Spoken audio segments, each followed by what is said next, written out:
Hey, this is Harley from Rumik World. We're going to talk a little bit about the set of Shonen Sunday Graphic Urusei Yatsura books. This is the first in a 15-volume set. These were coming out around the early 1980s, right when the television series was starting. So let's open it up and take a look inside. Takahashi did new covers for, I think, almost all of them. There might have been a few that had anime covers, but for the most part they were original Takahashi artwork that was not reprinted elsewhere. So let's crack it open and take a look inside. Almost all of them have a set of stickers here in the front. We see Lum, Sakura, little heads and things. And then it also comes with a all-new piece of animation cell artwork. The cool thing about this is that it can be separated from the background, just to show you how cell animation actually works, where there's a stationary background and then new drawings of characters are provided over it. If any of you have been to Tomobiki on Rumik World, the main index illustration comes from one of the cells that was included in one of the books that we'll look at in a future video. On the inside, it just has more new artwork by Takahashi of Lum, some of the other characters like Shinobu. This is all artwork that was not really reprinted. I think a few of these were used on Shonen Sunday covers, but it's all very rare artwork. You don't see it show up anywhere else. Of course, for very early kind of style. Some of the artwork is colored. Some of it they recolor for certain things, but most of it's original color artwork. Sakura and Kurama. This is long before any sort of official English translation, so you'll see that Oyuki is labeled just Yuki here. Benton we have, Ron down at the bottom. A lot of this was coming out in conjunction with the anime debut, not too long ahead of this. This has episode summaries for some of the first maybe 24 episodes or so. Lots of really great color artwork. Again, this is before the VHS releases or anything like that, so people tended not to be able to watch these again once they aired. So these were nice books to have to kind of remember what had come out. So lots of good artwork here on each episode, and that continues for a bit. Also, it has classic advertisements for other Shonen Sunday and other things like that, other series, Lum shirts, hats, things like that. Not the most fashionable by today's standards.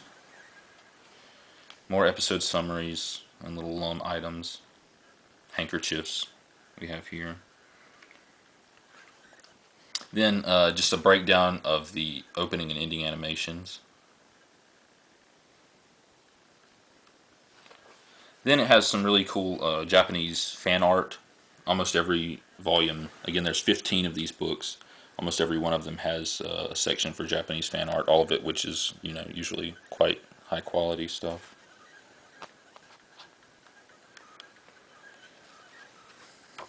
Lots more fan art. Raiders of the Lost Ark, so that should give you some idea about when this book originally came out. Then we have character designs. These are a very cool addition. Lum in various sort of moods and poses.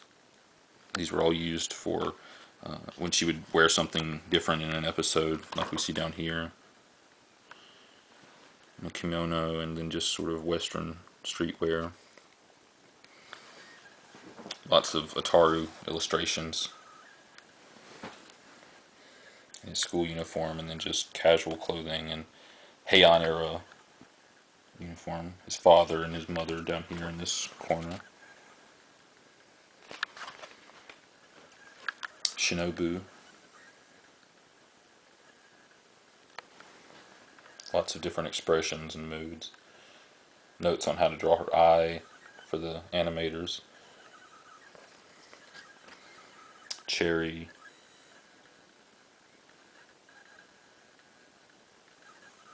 Geratin over here. So lots of really interesting character designs. Kintaro, Sakura, things like that. Most of this stuff was never reproduced anywhere else. It's not on any sort of DVD extras, unfortunately. A lot of things like Ranma One Half included them, and Inuyasha had character designs included on the DVDs. Of course, this was not on the Urusei Yatsura DVDs. A lot of those didn't have any extras when they were released here in the West. More and more character designs. The Stormtroopers. Some sort of guest stars from various episodes here. Shunmin. The space taxicab driver, Mujaki, before he reappeared in Beautiful Dreamer. Various aliens. There's also mecha designs and various other aliens. One of the really cool things, I'll show you here in just a second, are the interior designs. There's some tanks and things. But interior designs for, let's see, let me turn a few pages here. Interior designs for their house. This is a various turnaround of Ataru's room. You can see his record player here, his guitar. That signature poster that we see in the background, this sort of futuristic car, DeLorean type thing, with the gull-wing doors. The Moroboshi house, exterior. A layout of Tomobikicho and where their various things are in relationship to each other in town. All very cool sorts of notes and things. Then it also has a staff and cast interview section. Here we see Mamoru Oshii. This was one of the first things he ever worked on. Of course, he went on to do Ghost in the Shell, Jinro, tons of very famous things. Very celebrated director. Akemi Tagata, who was the character designer, also went on to be extremely famous. And then just pictures of storyboards, episode scripts, things like that. A step-by-step process of how each episode is created.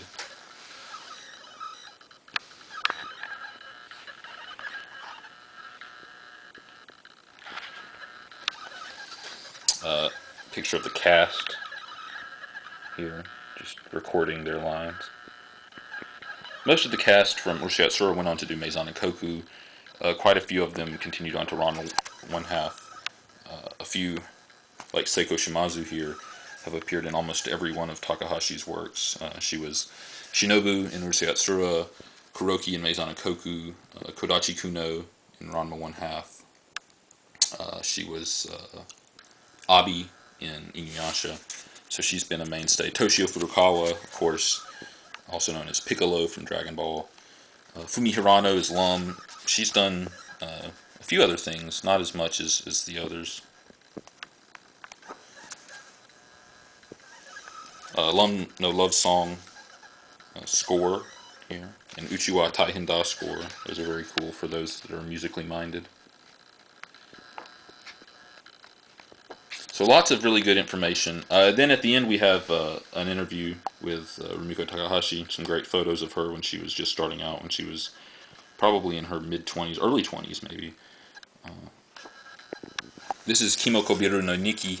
Those of you that are visitors to Tomobikicho on Remake World, the website, probably have seen these. These are some of her early diary-type manga stories, just a few pages in length. So you can certainly check those out on our website. Here we have a drawing of Kyoko that she did in Godai. Urusei Yatsura and Maison and Koku were both running simultaneously. She was working on both at the same time. And then we have some, over here on the left, some photos of items that were in her studio at the time.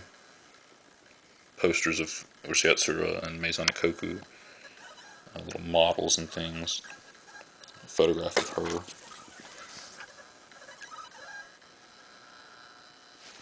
Her lipstick and dresses and things like that. So yeah, that's about all for this first volume. Again, there's 15 total. We'll break down each one of them as we go.